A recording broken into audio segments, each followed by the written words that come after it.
Sige, ano ang isang kaibahang nakita mo, Brother Ron, sa iyong sarili mula nung ikaw ay um, nag-attend ng gawain at ngayon ay nasa ministry? Dati po kasi, ilang months po kami hindi nakakapag-attend ng service. Parang may kulang po. May kulang sa buhay namin, sa spiritual. Parang patay po yung spirit namin dahil hindi po kami napipid ng salita ng Diyos. Parang may hinahanap po kami araw-araw. Although nandun po yung mga kailangan namin, parang may kulang. Mula po nang nag-attend kami sa Joyful dito sa church, parang naranasan po namin ulit yung pagpapala ng Diyos sa buhay namin, sa buong pamilya ko. Nandun po yung kagalakan lagi, yung every Sunday excited kami na mag-a-attend. Sama-sama kami na magpuri sa Diyos.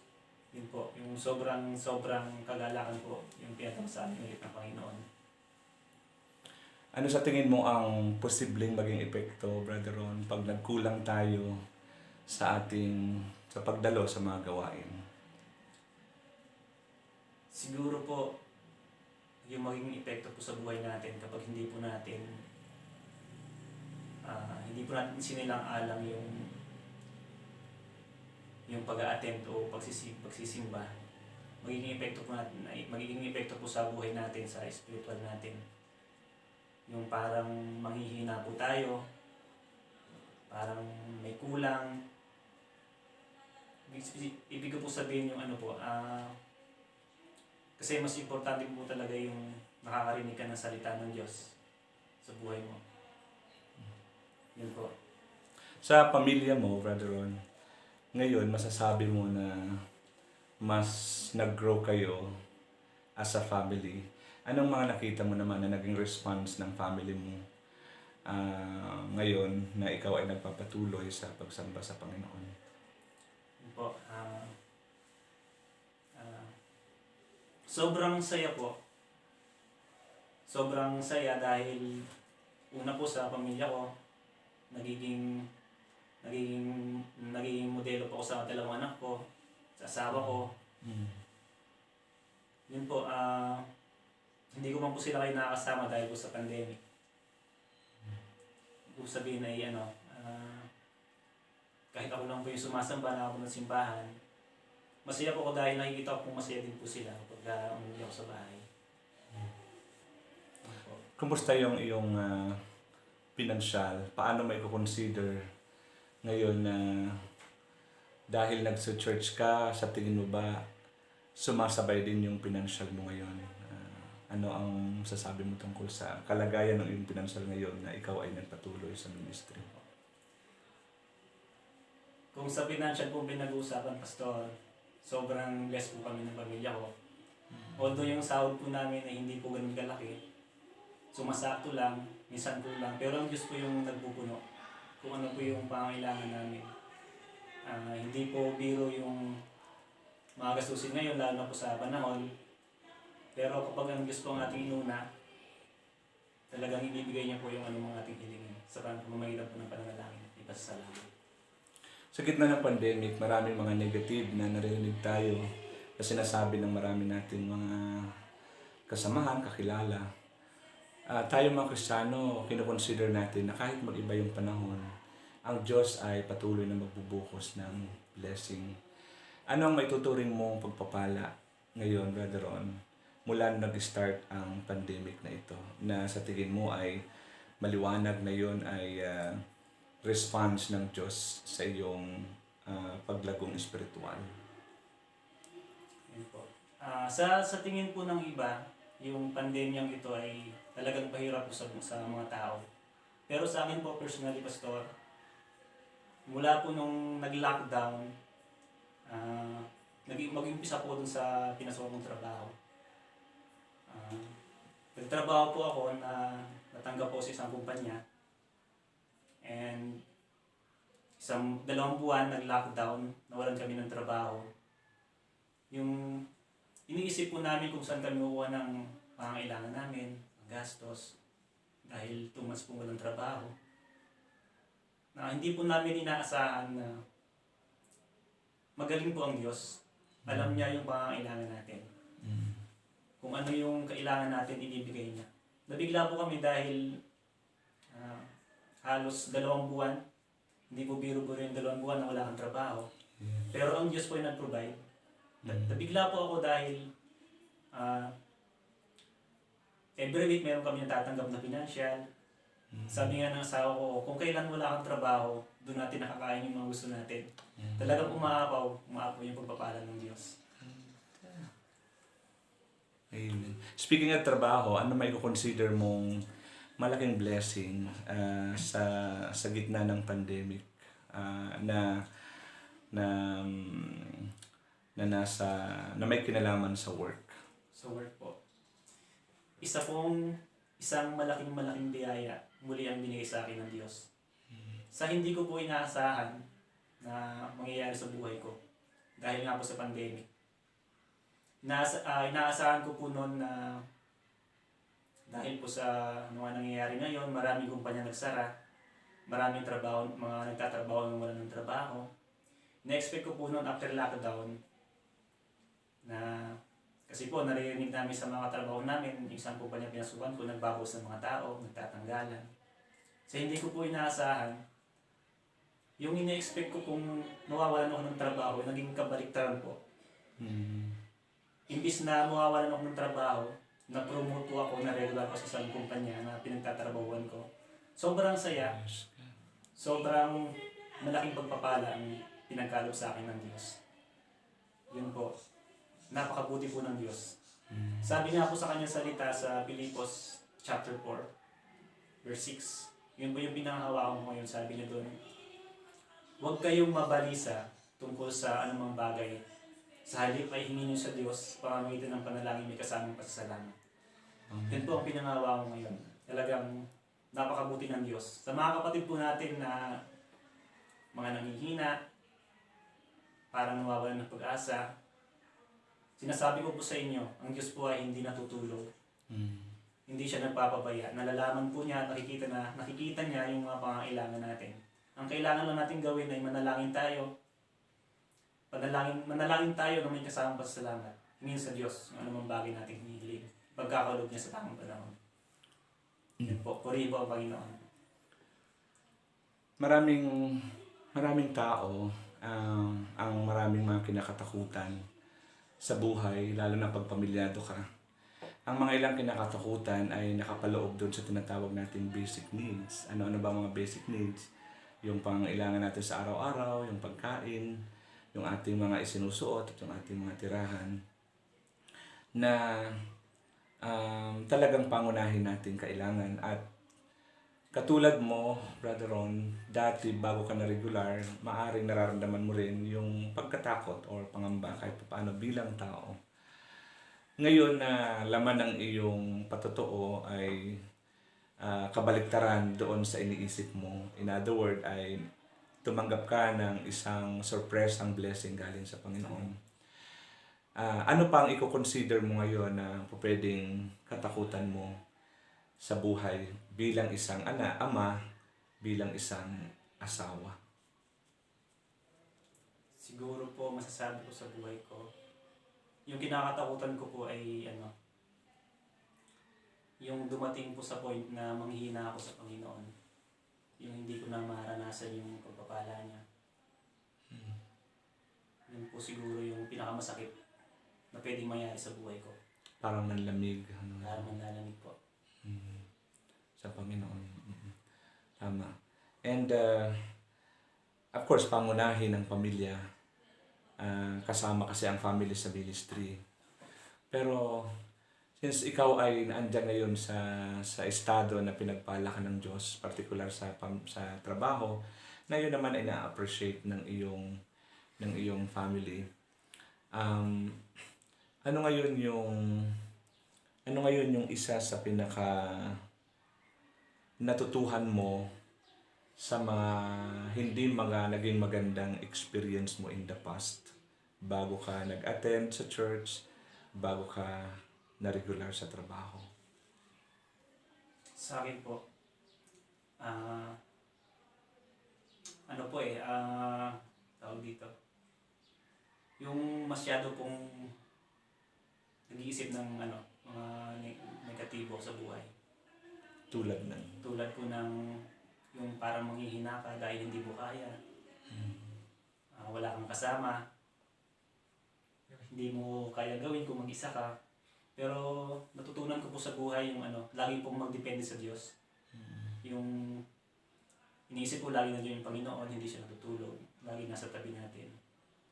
Ano man po yung mga pinagdadaan natin ngayon, lagi nandiyan ang Diyos para gabayan tayo. Anong kaya mong isakripisyo, Brother Ron, alang-alang sa iyong pagsunod sa Panginoon? Una po, Pastor, yung buhay ko, yung oras.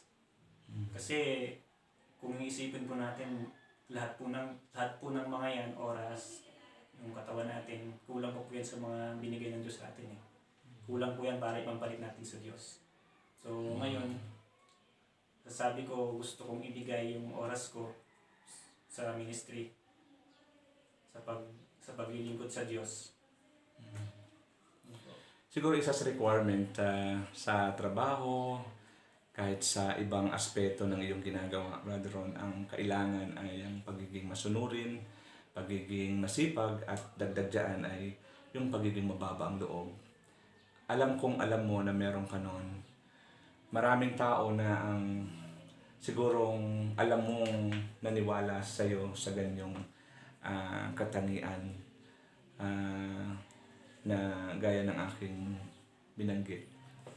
Naniniwala ka ba, Brother Ron, na yun ay isang malaking dahilan kung bakit sa tingin mo ay binibless ka ng Panginoon? Pangalawa, naniniwala ka rin ba na totoo yung sinasabi nila tungkol sa iyo? Opo. Dahil unang sa trabaho ko po, parang yun nga po pagka di ko lang po alam kung totoo po yung sinasabi nila, pero sabi po nila mabait daw ako, hindi ko naman po in-expect na gano'n po yung sinasabi nila sa akin.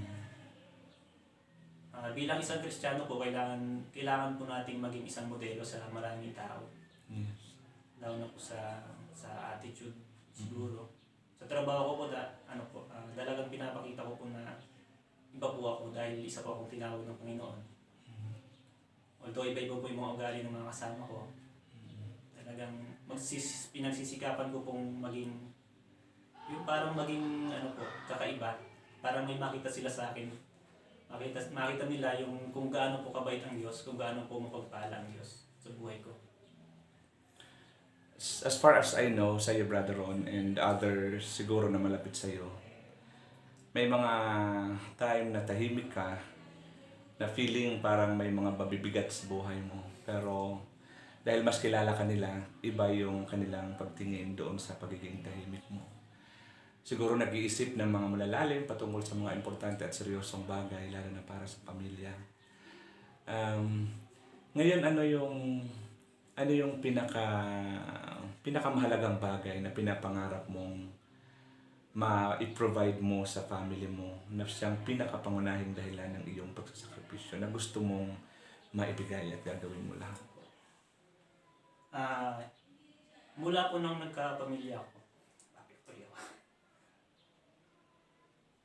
yung isang goal ko po sa pamilya ko, lagi ko po yung pinapanalangin na sana Lord, huwag akong magkakasakit. Huwag niyo po ako sanang hayaan na manghina yung katawan ko.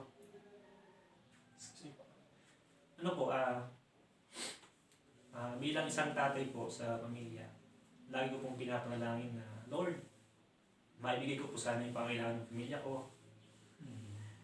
Makapagtapos po ng pag-aaral ng dalawang anak ko, although maliliit pa po sila. Pero sabi ko, Lord, hindi naman po kayo nagpakabayaan. Sagana po kayo sa lahat ng bagay, sabi ko sa Diyos. Alam ko po, mahirap isipin eh. Dahil yung financial talagang mahirap kung mahirap. Parang sa isip po ng tao parang mahirap. Pero kapag sa Diyos po, ipinagkatiwala ang lahat. Sabi ko nga, Lord, kayo yung bahala sa akin, gano'n. Pangarap ko sa pamilya ko, bigyan ko sila ng magandang buhay, makapag-aral ang anak ko, makapagtapos sila. Maibigay ko yung kanilang pangailangan. Yun po. Amen. Last na lang, Brother Ron. Sa gitnaan ng pandemic natin pinagdaraanan, alam kong marami kang natutunan, katulad din ng iba. Mas pinili na ibigay ang oras at buhay sa pagsunod sa Diyos bilang pinakamagandang naging choice mo sa buhay. Ikaw ngayon ay nagbahagi ng iyong pagiging tatay, pagiging isang asawa, at pagiging isang mabuting empleyado, kaya nandyan ka ngayon sa isang magandang estado sa trabaho. Sa bahagi ng iyong pagiging isang manggagawa, mula doon sa mga magagandang natutuhan o tinuro sa iyo ng pandemic, pagdating sa paglilingkod, ano ang gusto mong i-share na sekreto sa mga kagaya mong naglilingkod din sa Panginoon at sa church na natutunan mo kahit nasa gitna tayo ng pandemic na ito bilang isang encouragement? Sikreto. Ano po? Unang sikreto ko po, yung panalangin.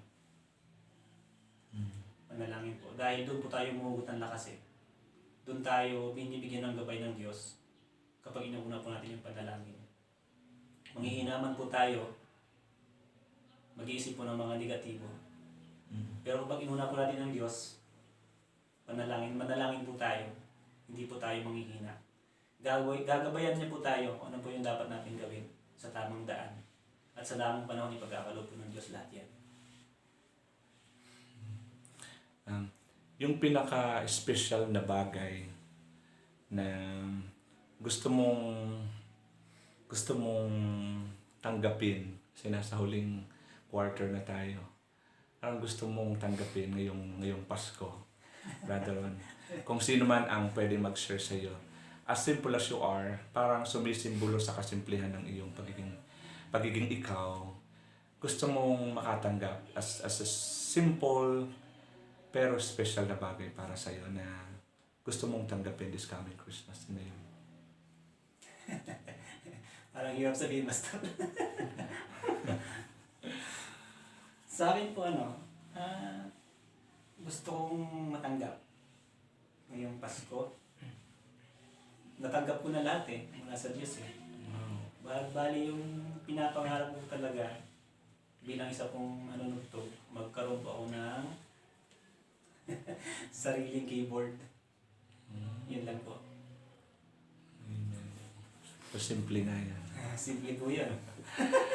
Sige, Brother Ron, mensahe mo na lang sa family mo, mensahe mo sa mga co-worker mo, and at the same time sa mahal mo sa buhay at mga kasama natin sa church.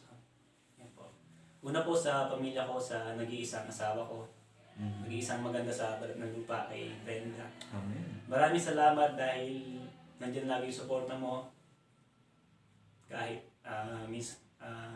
Monday to Saturday trabaho, Sunday sa church. Ganyan lagi yung paalala mo sa akin, mag-ingat. Yung pagbayag lagi sa akin, hindi mo ako pinahabayaan paalalahanan araw-araw. Salamat sa panalangin mo. Sa dalawa kong anak, mahal na mahal ko kayo, kayong tatlo. Magtiwala lang lagi tayo sa Diyos, hindi niya tayo pahabayaan. Sa mga katrabaho ko, salamat sa inyo dahil isa kayong nagturo sa akin bilang isang empleyado. Salamat sa inyong paggabay. Alam ko po na kung hindi rin po dahil sa inyo, wala pa ako sa sitwasyon ngayon, sa posisyon ngayon. Maraming salamat sa inyo sa inyong pagtuturo at paggabay sa akin. Sa mga kapatid ko, salamat sa inyong suporta dahil minsan talagang nag-open ako sa inyo. Nandiyan lagi yung paalala nyo na lagi nandiyan ang Diyos. Huwag tayong manghihina, huwag tayong mawawala ng pag-asa. Maraming salamat sa inyo. Pagpalain po ang Diyos ng buhay.